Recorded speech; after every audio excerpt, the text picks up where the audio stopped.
there for how many months? Olóyún mi fóṣù mẹ́sàn-án. Kí ló tún ṣe? Ó pọ́n mi fọ́dún mẹ́ta.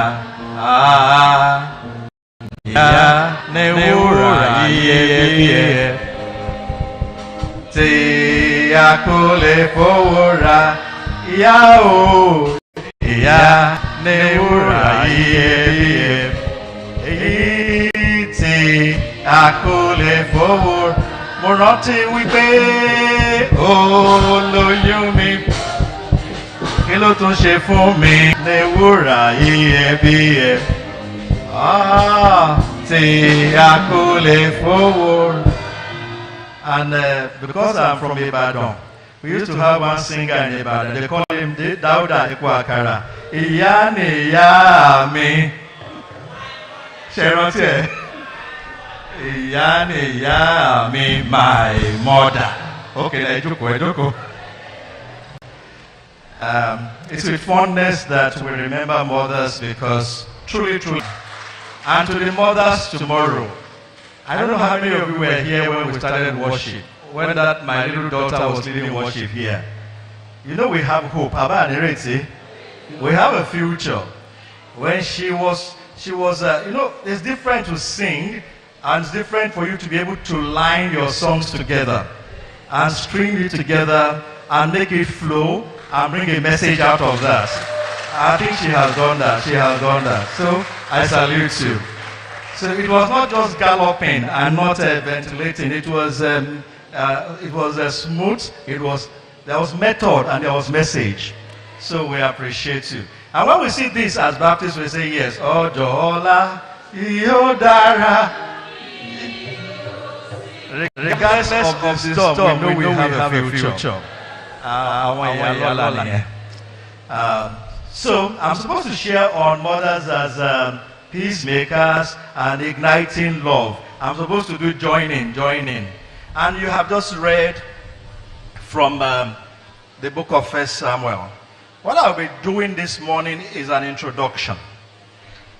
From evening, I will be doing more teaching, elaborate teaching. Elaborate does not mean long and extensive. Elaborate just means that you'll be more participatory. But what I'll be doing this morning is to call your attention to different types of women and mothers and husbands and people that may make it difficult for love to thrive. People that would make it very, very, even if they were to be married to an angel, make it very difficult for the angel to live with them. So I'll be calling attention to people this morning, and we'll be looking at who we should be, who we should not be, and what we must do if we are going to be people that generation will call blessed. Some people usually worry so much about, was Abigail right? Was she betraying Nabal? Was she a good wife? But we know that scriptures has painted her in the right image. So our judgment is not the final. We know that scripture has also projected her as a model, as someone that we should strive to be. And so we must say that from Abigail, we have some lessons to learn. Let me say that who you are, the kind of a person you are, and how you conduct yourself will significantly affect the quality of your marriage. Listen to me very well. Who you are and how you conduct yourself will significantly affect your relationship with your in-laws. It will affect your relationship with your children. It will affect almost everything around you. Nabal was a prototype of who you should not be. Nabal was erratic, isn't it? Nabal was an ingrate. Nabal was somebody that we have been shown, we said his name is a fool. And so, for us to be right people, we must not be fools. But I will make an elaboration. There are some attitudes, there are some lifestyle that will make it impossible for a couple to enjoy their marriage.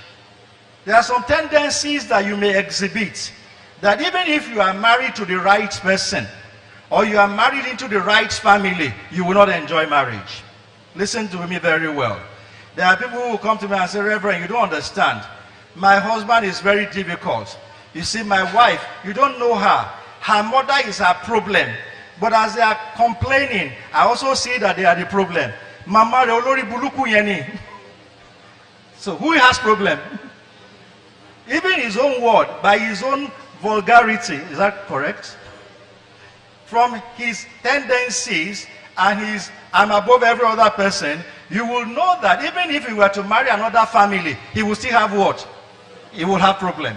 So there are tendencies that we see in the record, and our WMU this year has said mothers as peacemakers. Now, some families are growing apart because of the choices that they have made. And I want to share with you 4 people that will not make a home happy. Are you ready? I said to you, I'm introducing this morning because I know there are still some ceremonies. There are 4 people that will make it very, very difficult for a home to be at peace. There are people who will stop progress. The first one I found in Psalm 120. Can you read Psalm 120? Psalm 120 verse 7. We find the first kind of people there. Psalm 120 verse 7. Who are the people there? I am for peace, but when I speak, tell somebody fighters. I can't hear you very well. You know, there are some people who derive joy in provoking others. Hello? There are some people who derive joy in winning every argument. Even if we were to be talking about, mundane things like who will win the premiership, Abi? I tell you, you are an idiot. I know what I'm talking about. This bad one is a better coach than the other one. Are you going to receive money from them? Hello?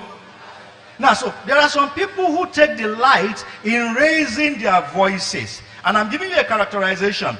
The first group of people that will always make it difficult for peace to reign, for progress to emerge, are who? You did not do it very well. You know, there are daughter-in-laws that as they are going into marriage, they are preparing for a fight. Huh? I was talking to a group of young people some time ago, and they said, okay, now that you are getting married and all that, who is your choice? And one lady said, if I ask any man and says, is your mother alive? And I say his mother is alive, I will say, that's not God's will. Hello? I don't want the problem of mother-in-law. What is the lady preparing for? Ijanla. So she's a fighter. Even if she were to have an angel as a mother-in-law, what will happen? I can't hear you. There will be fights. Do we have father-in-laws that are fighters? Not many, but few. But do we have mother-in-laws that are fighters? Eh? I am the wife of my son. Abi, I knew the labor I made over my son.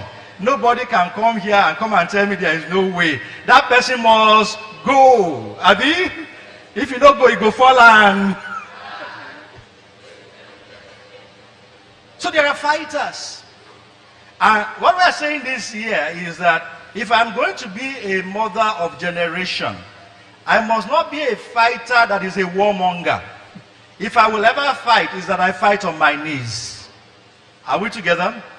So the second group of people that also make it difficult for family to enjoy and to advance are alarmists. Hello? You asked me where I found them. Numbers chapter 13 verse 33, you have some group of people there who were blowing things out of proportion. Numbers 13:33. What the scriptures say, you verify that? Did you find something there? We saw giants. The son of Amalekites. And who are they? We were like who? We are like grasshoppers. How can human beings be like grasshoppers? Do you know people who usually exaggerate? Hello? Any little thing that happened, what did they do? They blow it out of proportion. They try to make it look as if this is the first time something like that will happen. How would your wife give you a food that has no salt? I have never met this kind of woman in my life. This is the first time I'm eating soup without salt. Is it true? Ironic, what is Jerry? Several times even. But alarmists usually exaggerate. What do? They are specialists in converting minor to what? To major. Now, if you mistakenly marry an alarmist as a wife, hey, now so trouble. You never answer me. Now so trouble. You know, in the olden days, they used to sing one song. If you want to marry a husband, never you marry waka about to. If you marry waka about to, now so trouble. If you marry fighter, now so trouble. If you marry alarmist, now so wahala, trouble. Now so there are people who are said to be members of the church. They're probably good in the church, but any small thing that you do, oh, they have come home and something is smelling. You have burnt food. But if you Jonathan, Abi, I don't know the day I married this kind of a careless and wait. And they keep repeating that. So that it gets to a point that even sane people start behaving like they are insane. Number 3, who are the people that can make life difficult? Can you say fault finders? Who are the first one? I can't hear you. Fighters. Who are the other one? You did not do it very well. Blow it very well. And then the third group of people are who? Fault finders. And who are fault finders? In Matthew chapter 15 verse 2, you find some people who were always going around Jesus and seeking to catch him do something wrong. Abi? Matthew 15 verse 2, we have fault finders there. Why did your disciples disobey our age-old tradition? They did not wash their hands before they ate. Now, you know, why did they pay that much attention? Because they were already looking for what? Something to catch him with. Now, fault finders are people who are usually ungrateful. Hello? They are critical and what? Ungrateful. Every time that you do something, they try to look at what you have not done. Hello?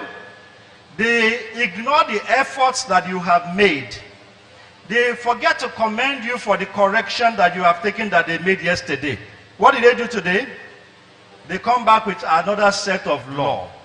And you say, okay, every man goes out and treats his wife very well. You have never taken me out. And you say, okay, today I will take you out. Then you take her out and you pay the bill. I said, hey, listen, you know, how much did you pay? I have told you, you always waste money. Abi? You always waste money. If you have given me that one, I know the kind of soup, Abi, that I would have given to you. Sure, okay, when you come out, do pressure. Fault finders are critical and ungrateful. And what do? They take delight in putting others down. If you have a mother-in-law that is a fault finder, hey, baby, you're in trouble. Abi? Because she tells, that's not the way I prepare his food.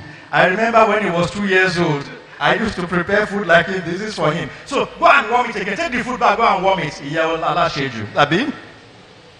Same thing if you have a fault finder for a wife or for a husband, there can be no advancement. There can be no intimacy. In fact, love dies when you live with this kind of people. And the last one is highly sensitive people. What was the first group of people? I can't hear you. The second group of people, alarmists. What was the third group of people? You did not do it very well. Fault finders. And the last one, highly sensitive persons. in Luke chapter 11, I think verse 15, we find a group of people like that. Highly sensitive people. What did Luke say? Luke 11:15. Any testimony there? Yes.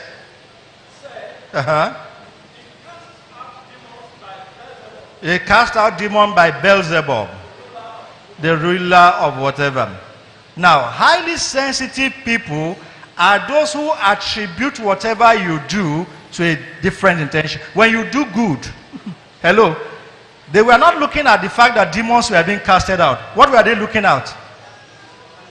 How you cast out the demons. Now, should they be grateful that demons are being cast out? Hello? Should they not rejoice that demons were being cast out? So what were their attention? Highly sensitive people, let me give you an instance. Let me give you, this one comes to mind now. This woman is very highly sensitive.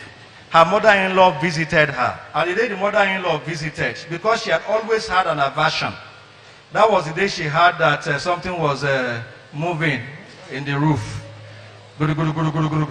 So she woke up her husband. Dear, you better enter into the spirit now. Hello?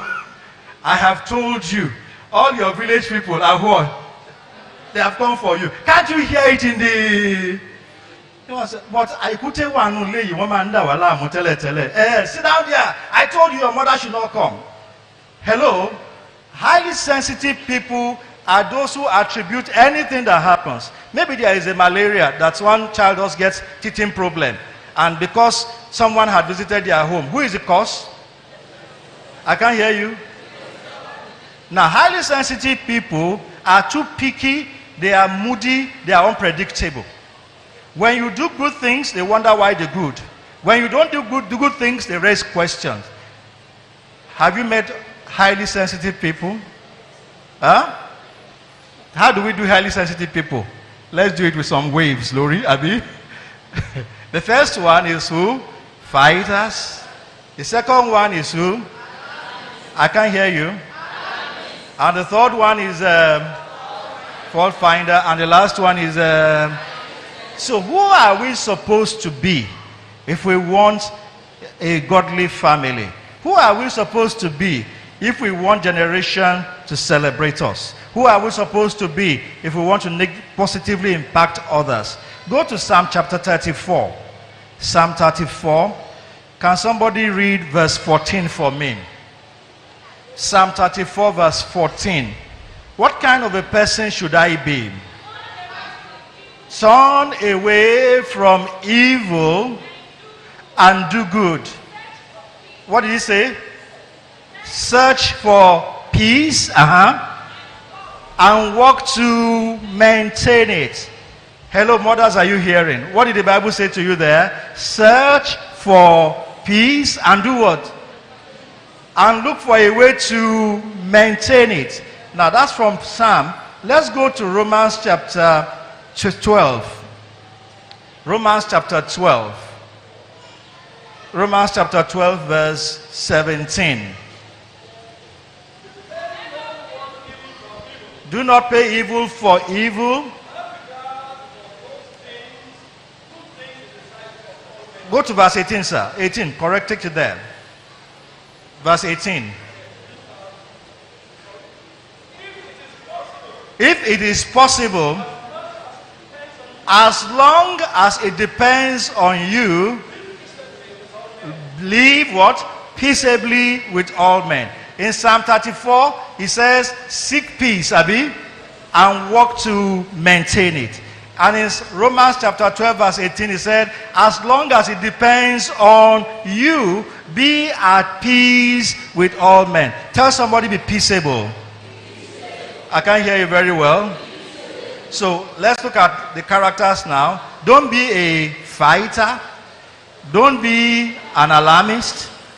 Don't be a fault finder. Don't be highly sensitive. So who should you be? You should be a peaceable mother, father, brother, sister. If there is going to be progress, you'll be a peaceable person. Who is a peaceable person? Who is a peaceable person? If I were to ask you, who is a peaceable person? Because I'm engaging you now. Who is a peaceable person? Huh? Boy, you about from a microphone. A person that shuns evil and do good. Thank you, mommy. Person that shuns evil and do good. Grandma? A person that lives in peace with every other person. Thank you, Grandma. Yes, son, I see you there. Sumabiko Wasoro, come closer. You are my associate pastor this morning. Come. Sorry, don't mind the crowd, just talk. Who is a peaceable person? A peaceable person is someone who doesn't make trouble. Come on. The person is always gentle. He's slow to speak and is slow to be angry. Come on. Have you heard the associate pastor? Is he correct? Very biblical, gentle, slow to speak, does not take offense. You have more word, pastor? And a peaceable person is someone who stops arguments. He does not like people to be arguing. Because the Bible says, blessed are those who have peace, for they will inherit. Come on. That's good. Okay. You see that we have future. Huh? There is a future. Thank you, pastor. What's the name of the pastor?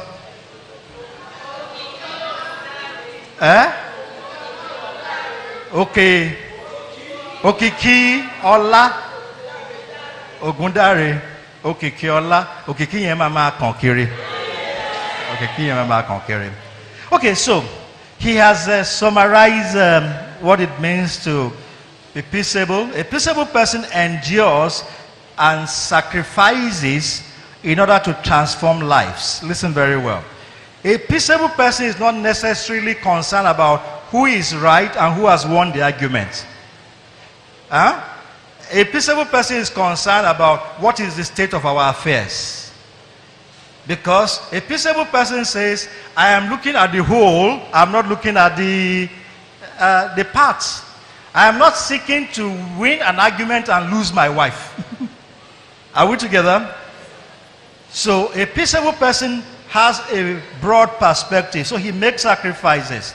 Let me quickly say that a peaceable person is not a pretender. Listen very well. A peaceable person is not someone who says, when things are going bad, and I say, "Kosi wahala." Let me give you an instance. This is a Yoruba joke. They said there was a boy who is very gentle, and they said they wanted to cut meat. So as they were saying, 4 men are here, hold the meat. He held the meat, and they started cutting. And the knife was so sharp that it cut the meat and started cutting his hand. And he was saying, Daddy, now instead of running, what is he saying? That's not peaceable. Being peaceable is not pretending. Are we together? Being peaceable is not also, a peaceable person is not someone who escalates by recruiting people. When you want to be peaceable, you don't report to every other person before you try to solve the problem. Are we together? A peaceable person does not escalate or recruit the children. Come and see what your father has done. I have told you that that man is not responsible. Only you, God will. I'm just staying in this marriage because of you. What is she doing? She's campaigning, Abi. Come and join mommy's people's party. And the father too will come with ice cream, Abi. And we buy some small thing for the children and say, me, I'm not like your mother, Abi. Your mother is too stingy. She does not give you ice cream. And so the children will vote for party A. And after a while, they decamp to party B. Now, so that's not being peaceable. That's not being peaceable. To build an understanding and to be a peacemaker, you must seek to win your mate. And that was what you saw in the life of Abigail. Hello? Now, you see, sometimes I wonder, that lady, Abigail, was married to a foolish man, Abi? And if the man is foolish, he must have been a tormentor of some sort. Am I right? If a man is an ingrate and a drunkard, would he be the best of husbands? So when somebody wanted to help her kill him, what she should have done? Carry him, they go, Abi. Just relieve me of this tension. But what did she do? She was so concerned about, I want to take an extra mile for this man. I want to, though he is foolish, he is my what? He is my husband. I have been managing him that way. So let me continue to be an effective manager of a fool, Abi. I'm still enjoying myself. So Abigail has taught us that even when the marriage is tense and troublesome, it is not in writing of the partner that makes the difference. What do? It is in seeking to redeem the partner that you have value. And I must say that on Mother's Day, when you have a child that is not measuring up to standard, it is not in discarding that child that you become a good mother. Are we together? Even when the child seems troublesome or the child seems out of order with some antisocial behavior, what do I try to do? This son is what? My son. This daughter is my daughter. 5 things that I want you to share, and I will go and sit down after that. To build an outstanding family and to be a peacemaker, you need to imbibe 5 things. Lessons from our sister Abigail, and what makes a person a peacemaker. Number 1, if you are going to be a peacemaker, always seek to solve problems. I'll be using letter S-E-R-V-E. Are we together? Hello, church. I'll be using 5 letters, an acronym. S-E-R-V and E. That's the acronym I want to use. If you want to be a peacemaker, if you want peace to reign, if you want generations to call you blessed, if you want your children to stand up and say, we have a mother who had gone extra mile for us, then do 5 things. Number 1, always seek to do what? Solve problems. Hello? Problem solvers are people who don't just talk about what is going wrong. What do they think about? How can I make these better? What is the way out? How do we move out of this? And problem solvers have a different mindset. They see the problem as something that has expiry dates, Abi. And they believe that there is no mountain that they cannot climb. We sing that song in church. There is no mountain that we cannot climb. Where is the mountain that we can... When I say we, who do I say? I mean Jesus and I. Because I have in Jesus. So I say there is no mountain. There is no fire that we cannot quench. Isn't it? Even if it is a fire of adultery, there is no fire that we cannot quench. When I say it's me and Jesus. Abi? When I trust in Jesus and He is I say there is no fire. What about the rivers? There is no river that we cannot cross. No river. There is no river that we cannot swim. When I say we, I mean Jesus and I. When I trust in Jesus.